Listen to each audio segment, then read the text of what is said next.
días. Esta mañana vamos a hablar sobre el tema del derecho parlamentario, habida cuenta que estamos en un proceso electoral donde ya se ha constituido el Congreso de la República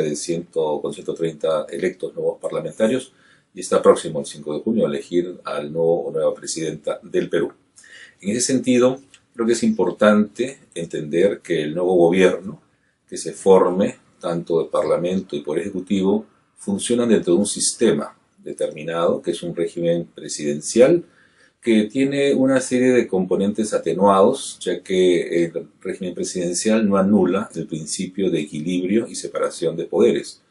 Esto significa entonces que, más allá que el presidente sea electo por la votación popular directa y que tenga la capacidad de dirigir el gobierno formando un gabinete, existe dentro de esta relación del sistema presidencial atenuado ciertos mecanismos que tiene que cumplir el Parlamento, que pueden ser básicamente tres: facultades de orden legislativo, facultades de control y facultades de representación. La facultad, digamos, legislativa es la más antigua, que está centrada en la expedición de las leyes, pero no solamente ellas, sino también en la posibilidad de delegar facultades al Poder Ejecutivo para que legisle en determinadas materias y plazos mediante decreto legislativo, o también que pueda el propio Poder Ejecutivo, de acuerdo con la Constitución, dictar decretos de urgencia en materia económica cuando así lo demande el interés nacional y con cargo a dar cuenta al Congreso. Estas potestades legislativas, propias del Parlamento, como también las cedidas al Poder Ejecutivo, tienen que estar enmarcadas en lo que señala la Constitución, porque de lo contrario, de haber alguna infracción a la Constitución de manera directa o indirecta, son objeto de una acción de inconstitucionalidad que el Tribunal Constitucional deberá resolver.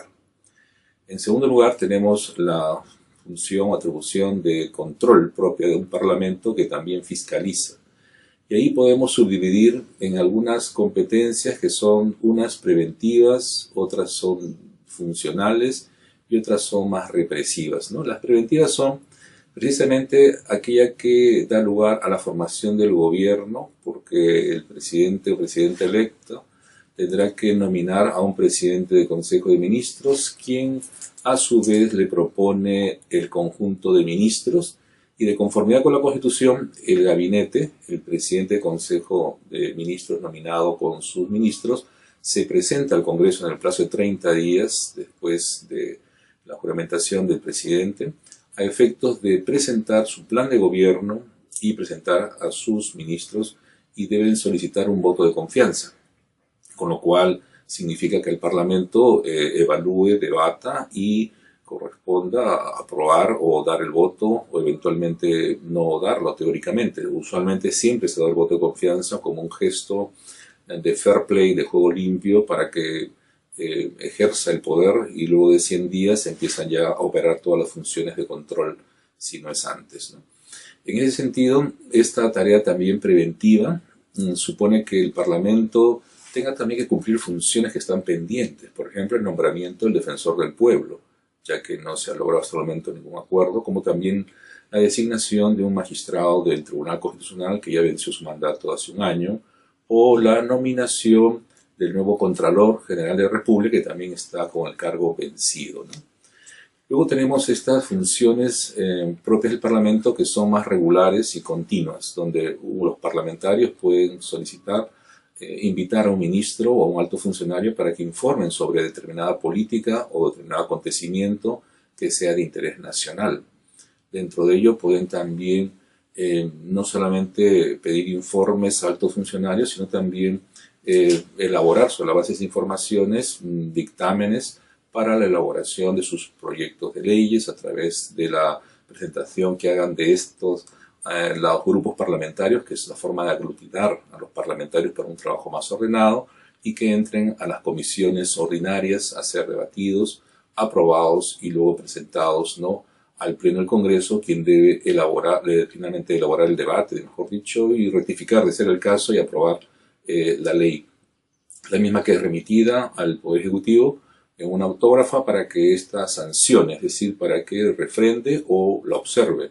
Y si no hay observación, dentro del plazo de 15 días puede y debe promulgarla y entrar a regir al día siguiente de su publicación la ley aprobada, ¿no? Pero dentro de las potestades también diríamos de carácter un tanto represivas o de control típico, donde hay sanción, se habla de estos mecanismos de investigación que a veces el Congreso realiza sobre asuntos de interés público en comisiones investigadoras, o de pronto otro mecanismo como es directamente la acusación constitucional, porque alguna alta magistratura que prevé la Constitución se encuentra involucrada en una infracción a la Constitución o incluso en la comisión de un hecho ilícito que está calificado como tal en el Código Penal. Esto puede derivar precisamente en lo que se llama el antejuicio, es decir, el elaborar, ¿no?, una comisión que investigue, que acuse ante la comisión permanente y la comisión permanente votar, ¿no?, sin presencia de estos miembros de esta comisión, que se pone a disposición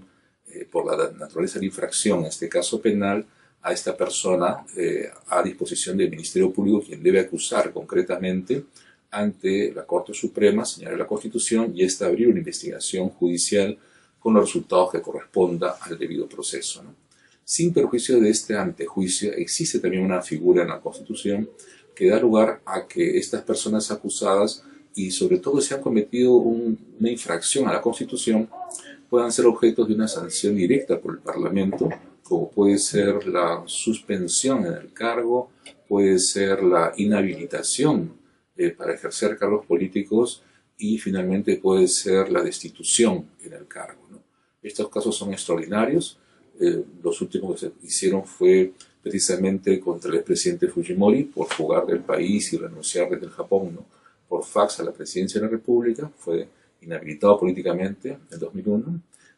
O también los magistrados del Tribunal Constitucional del año 97, que se pronunciaron sobre la ley de la reelección presidencial, y la mayoría, en ese caso oficialista, decidió investigarlos arbitrariamente, desde mi punto de vista, y destituirlos, ¿no?, del cargo de magistrados del Tribunal Constitucional. En ese sentido, yo diría que es necesario que el ejercicio de estas competencias, tanto las legislativas como también las de control,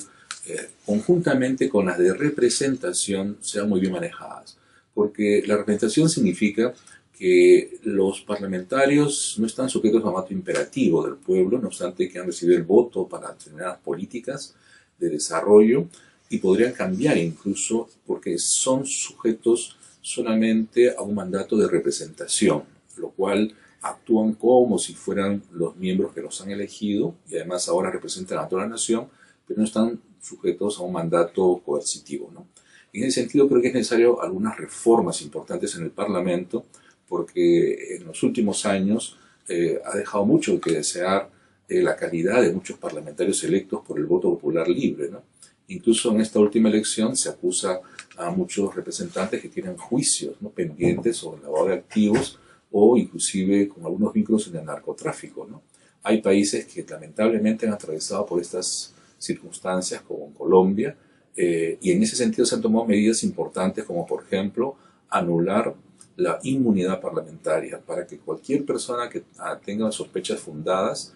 sea objeto de investigación por el Ministerio Público, sin necesidad de todos estos fueros o antefueros que a veces son un manto, muchas veces, de impunidad para poder investigar por parte del Poder Judicial, ¿no? Creo que también es importante que el Senado de la República tenga otra vez un lugar en nuestro modelo constitucional, porque eso permite una representación mucho más definida, ¿no?, de los distintos sectores de la población, sobre todo el interior del Perú. Y además también creo que el derecho a la consulta está pendiente, o el derecho a la revocatoria, incluso en las autoridades, porque quien tiene más poder debe estar sujeto a mayor control. Y en este caso, un modelo, digamos, presidencial atenuado, lo tienen tanto los parlamentarios como el presidente de la República, ¿no? Entonces esperemos que estas reflexiones ayuden a mejor comprender el actual momento de la formación de nuestro gobierno desde el punto de vista de la estructura y el funcionamiento del Parlamento. Muchas gracias.